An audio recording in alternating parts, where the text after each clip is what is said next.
ouvir a voz do Salvador.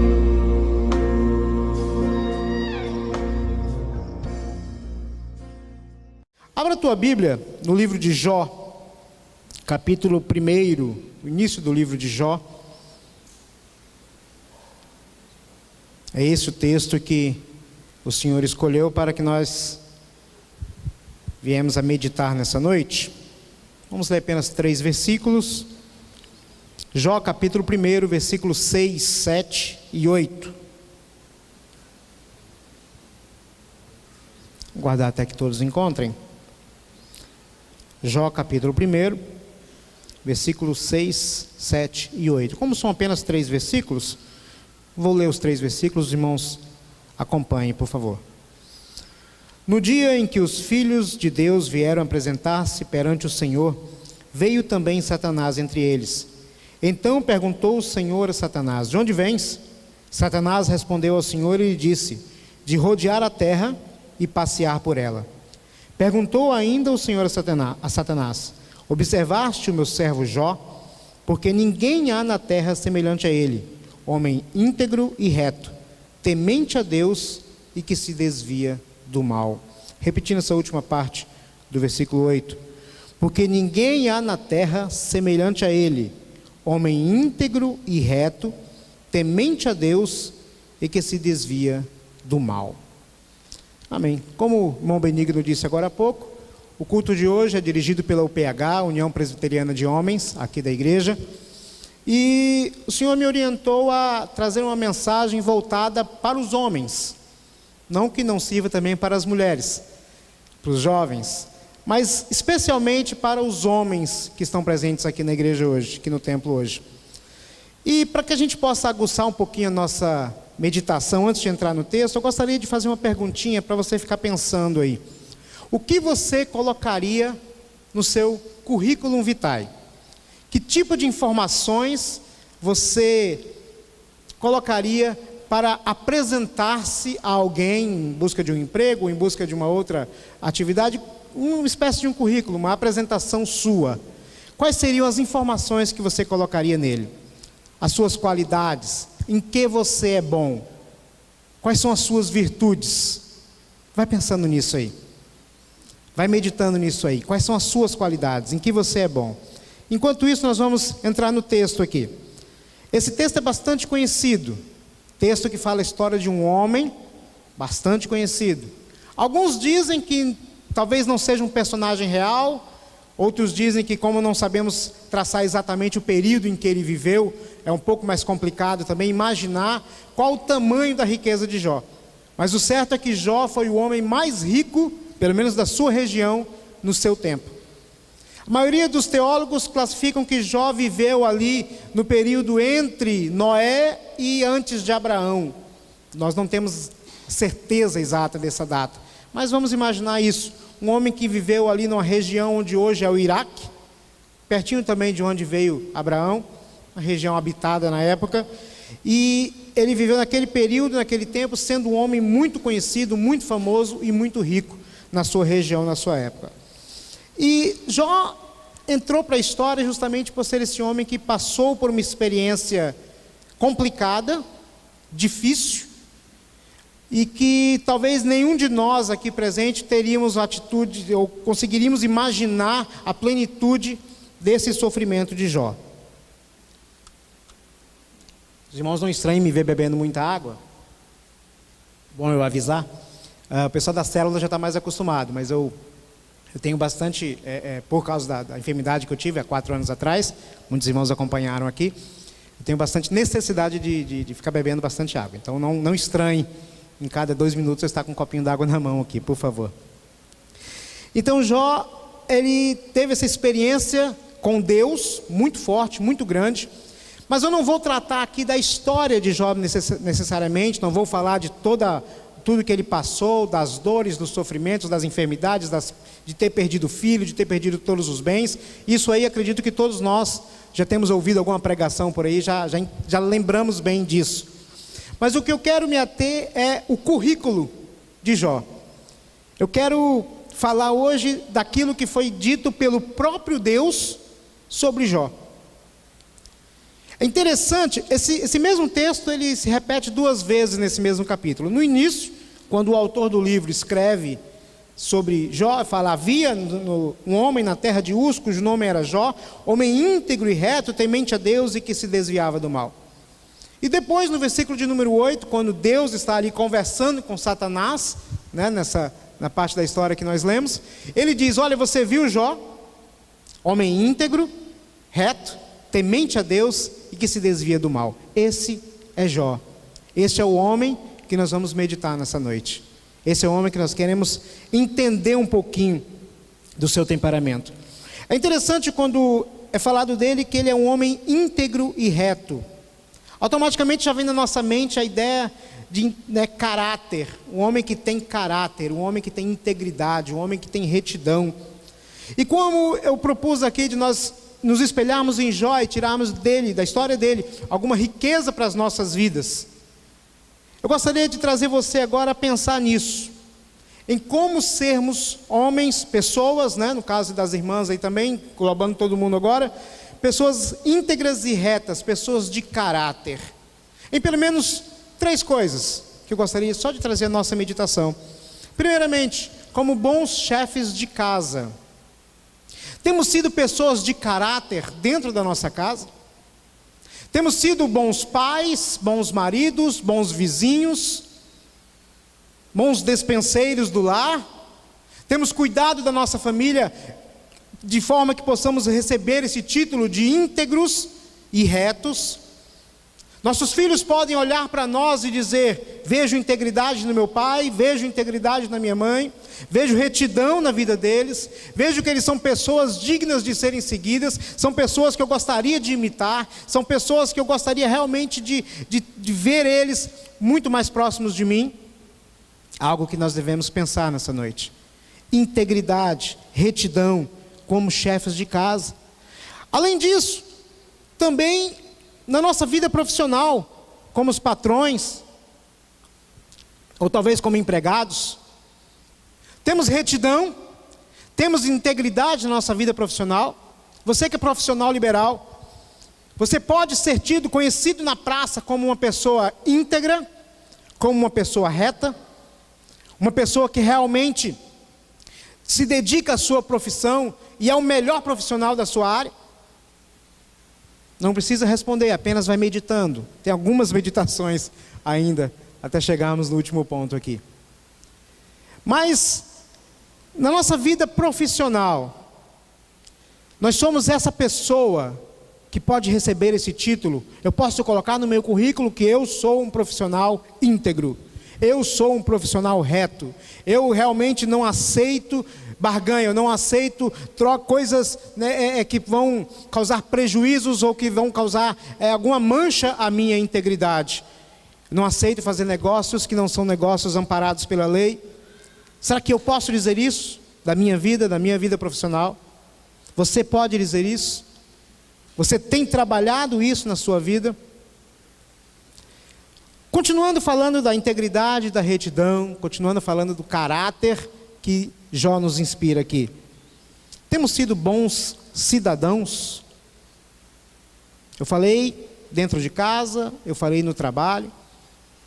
Enquanto cidadãos, temos sido essa pessoa que se preocupa em fazer o que é certo, em fazer o que é íntegro, em fazer o que é reto? Na hora de cruzar um sinal vermelho, na hora de parar na faixa. Não sei porque a gente sempre pensa em trânsito, né? Quando fala essa coisa de ser cidadão, a primeira coisa que vem na mente é a questão de trânsito. Na hora de escolher os nossos candidatos. Opa! Como temos sido cidadãos? Seguimos o exemplo de Jó? Podemos dizer que somos pessoas de bem? Ou melhor do que isso, as outras pessoas podem dizer de nós que somos pessoas de bem? Só fica meditando. Responde nada não. Nem cutuca ninguém do teu lado também não. Só medita. Só guarda dentro do teu coração. Isso serve para mim. Isso pode mudar a minha vida. Será que eu posso mexer em alguma coisinha aqui e acolá? Será que tem alguma coisinha na minha vida que eu preciso trabalhar, que eu preciso... Não está muito parecido com isso que o Nazedo está falando aí, não. Vai guardando. Além de ser íntegro e reto, Deus também disse que Jó tinha uma outra qualidade. Ele é também temente a Deus. Então, não basta só sermos pessoas íntegras, não basta só sermos pessoas boas, não basta só que eu seja um bom vizinho, um cara de bem, uma pessoa do bem, mas eu preciso, além de tudo, ser uma pessoa temente a Deus, ser uma pessoa que tem fé.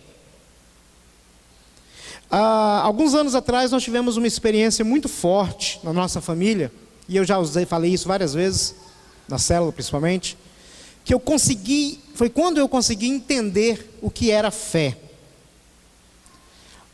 Nós perdemos uma sobrinha, 6 anos de idade, faleceu, meningite, e aquilo mexeu muito com a estrutura da nossa família, era muito querida nossa. E a família toda evangélica, tanto do lado do pai, da mãe, todo mundo, no caso do meu cunhado, né, todo mundo ali crente, evangélico.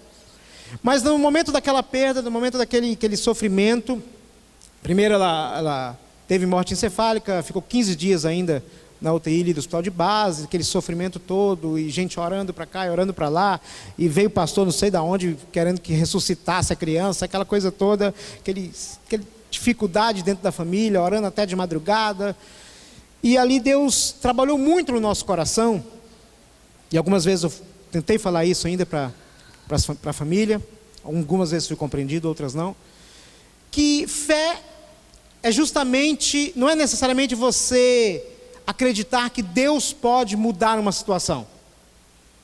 Fé não é você ver ali aquele corpinho, como a gente estava vendo, vivendo por causa dos aparelhos, e dizer, Deus, o Senhor pode levantar essa criança. Fé não é só isso. Fé era, naquele momento eu entendi, que fé era a compreensão de que Deus sabe o que está fazendo.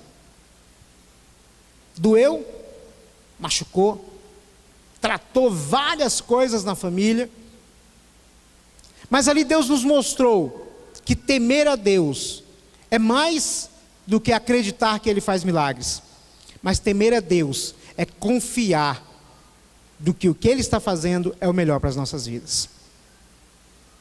Jó viveu isso, precisa nem contar a história, né, como eu já disse no início. Jó viveu isso muito bem, porque ele entendeu temer a Deus, e no final do livro a gente consegue observar isso numa declaração que ele faz, que antes eu te conhecia só de ouvir falar, mas agora os meus olhos te contemplam, João 42, e ali nós vemos como que a fé de Jó foi realmente transformada, alicerçada, trabalhada. E antes disso, Deus ainda já havia falado com ele, olha, este Jó, este homem, ele é temente a Deus, ele me conhece, ele confia em mim, ele sabe que o que eu estou fazendo com ele é algo para o crescimento dele. Lógico que Jó, sendo homem, você lendo o restante do livro aqui, você vai observar que teve muitas situações, chorou, sofreu, amargurou-se, mas uma coisa que Jó não perdeu foi a fé em Deus. Ele era um homem de fé. Se nós queremos ser esse homem aprovado por Deus, nós queremos ser esse homem que Deus pode dizer algo a nosso favor, como falou com Jó, nós precisamos ser homens e mulheres que confiam verdadeiramente em Deus, que entendem que o agir de Deus em nossas vidas é para o nosso bem. Muitas vezes correção, porque a Bíblia diz que Deus corrige e repreende a todos quanto ama. Como eu disse no início, vai guardando no teu coração, vai ouvindo essas palavras e vai guardando. Talvez Deus queira falar contigo nessas frases. Também, uma das características da pessoa que teme a Deus é ter uma adoração sincera. E eu consigo me lembrar agora daquele episódio onde Jó estava já ali bastante enfermo, diz a Bíblia que se coçando com cacos, tão grandes eram suas feridas. E a mulher de Jó dá um conselho de tolo para ele, né? Amaldiçoa esse teu Deus e morre. Chega, Jó. Para que ficar sofrendo? Para. Amaldiçoa Deus. Deus está te castigando, Deus está te arrebentando. Deus não quer nada mais contigo. Amaldiçoa. E morre, tranquilo. Esse foi o conselho da mulher. Jó não aceitou aquele conselho. Porque ele tinha uma adoração sincera para com Deus. Jó preferiu servir ao Senhor, mesmo com dores, mesmo doente, mesmo enfermo, mesmo sofrendo, mesmo chorando, mesmo muitas vezes querendo morrer. Mas ele entendeu que aquela dor, aquele sofrimento, era também algo que Deus estava trabalhando, estava tratando no seu coração. Jó era ainda um servo dedicado. A pessoa temente a Deus, ela é um servo dedicado. A Bíblia nos diz que quando Jó, antes de perder tudo, e depois muito mais, fazia sacrifícios a Deus, em favor de seus filhos, em favor da sua vida, da sua esposa. Jó fazia sacrifícios ao Senhor. Era maneira de se cultuar naquele tempo. Lógico que hoje nós vivemos outro momento. Sacrifícios hoje são diferentes. A oferta, o culto hoje é diferente. Mas o culto daquele tempo era isso. Era oferecer sacrifício a Deus. E Jó sabia fazer isso. E fica a lição para nós. Se somos tementes a Deus, somos tementes ao Senhor, que tipo de sacrifício, que tipo de oferta temos entregado ao Senhor? Não estou falando de dinheiro. Temos entregado o nosso tempo, temos entregado nossos passos em caminhar em direção a uma vida sedenta de Deus. Temos entregado talvez as nossas palavras de consolo ao coração aflito. Temos entregado talvez o nosso telefonema à pessoa enferma. Que tipo de oferta temos entregado a Deus?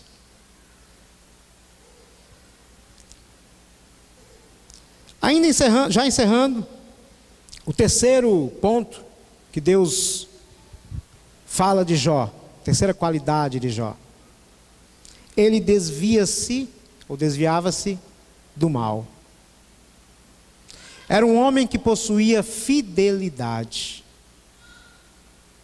Vamos recapitular? Ele era íntegro e reto, possuía caráter. Ele era temente a Deus, possuía fé. Ele era um homem que desviava-se do mal. Ele tinha fidelidade para com Deus. Nós sabemos, já foi falado isso várias vezes aqui, eu me lembro de algumas lições de escola dominical que foi falado aqui também, que o mundo está aí com a bandeja posta, nos oferecendo tudo o que possa nos afastar de Deus. E cada um em particular pode dizer, olha, tem isso que me incomoda. Isso que acontece comigo todos os dias, isso que acontece comigo em vários lugares, me incomoda, porque isso tenta me afastar de Deus. Jó tinha muitas coisas que o tentava afastar de Deus. Por exemplo, seus amigos. Os grandes amigos de Jó chegaram para Jó dizendo, olha, com certeza você está pecando. Você está sofrendo tudo isso porque você está pecando. Deus está te castigando por causa de algum pecado. E tantas outras conversas que foram feitas ali entre os amigos de Jó. Quem lê o restante do livro aqui vai observar isso. Sempre tentando afastar Jó do propósito real que Deus tinha para a vida dele. E talvez os teus problemas não sejam os amigos, talvez os teus problemas estejam mesmo dentro de casa, alguma situação que está acontecendo. Talvez o teu problema seja justamente no teu coração, aquela culpa daquele pecado que nunca conseguiu ser lavado por você, porque por Cristo já foi, mas talvez por você nunca conseguiu ser lavado, e incomoda e atrapalha. E hoje, eu quero te trazer esse sentimento, essa vontade de pensar nisso e de colocar isso nas mãos de Deus. Jó, ele possuía o medo de pecar. É uma característica das pessoas que se desviam do mal. Homens têm que ter medo. Medo do que faz mal. Medo do que mancha a alma. Você quer ser chamado uma pessoa que se desvia do mal? Tenha medo do pecado. Muitas pessoas pensam que porque nós cremos que uma vez salvos, salvos para sempre, estamos imunes a qualquer tentativa de pecado. O pecado não tem mais poder sobre mim, então eu estou mais tranquilo, não vou viver a prática do pecado. Brinca para ver. Você sabe disso, eu sei disso. A gente já caiu em alguns laços, algumas ciladas, é ou não? Ninguém é santo aqui? Queridos, desviar-se do mal, além de ter medo de pecar, nós devemos também ter um arrependimento em nossos corações. Sabe o que é arrepender-se? É ter a certeza de que você pode pecar todos os dias. A gente peca mesmo, a gente falha, a gente comete erros, a gente não vive a prática do pecado, como diz lá em João, mas a gente comete falhas. Mas a diferença do homem que se desvia do mal é que mesmo diante das falhas, ele tem a honradez de poder dizer: eu me arrependo, Senhor. Eu não nasci para ser assim. Eu não quero isso para a minha vida. Isso aconteceu, isso foi um acidente. O pecado é um acidente na vida do homem que teme a Deus, na vida do homem que se desvia do mal. E por último também, ele é sensível à voz do Espírito Santo. Desviar-se do mal é ouvir a voz do Espírito Santo em nosso coração. Todos os dias. Naquele momento em que você é atacado por Satanás, que você recebe a flecha de Satanás para te levar ao pecado, você sabe que funciona assim. O Espírito Santo toca no teu coração, fala contigo, e você precisa ser sensível à voz dele. Aí quando a gente fala, parece pentecostal isso, né? Aquela coisa de Espírito Santo fala, não, é um sentimento. Aquele que tem vida com Deus, aquele que é temente ao Senhor, aquele que desvia-se do mal, ele tem esse sentimento no seu coração. Ele sabe quando está pisando na bola com Deus. E aí a necessidade que nós temos de estar sensíveis a estes momentos, e buscar o arrependimento, e buscar a presença do Senhor, e sermos transformados pelo Senhor, e recebemos ali do Senhor a cura, né, na nossa alma, no nosso coração, recebemos aquele sentimento gostoso de estar na presença do Senhor, e de ter a certeza de que o Senhor está caminhando comigo. Essa é a palavra que Deus colocou no meu coração, para trazer ao teu coração nessa noite. Uma palavra de reflexão, uma palavra que eu gostaria muito que você falasse com Deus nesse momento, e apresentasse para Ele aquilo que durante a mensagem o Espírito Santo foi te mostrando. Falhas talvez, algumas coisas que precisam ser corrigidas.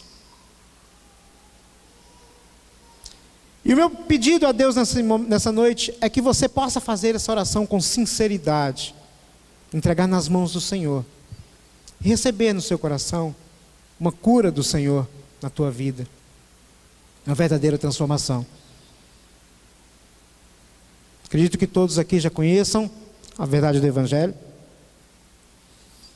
e queiram parecer-se com Cristo cada dia mais. Gostaria de convidar você a ficar de pé. Vamos fazer uma oração a Deus.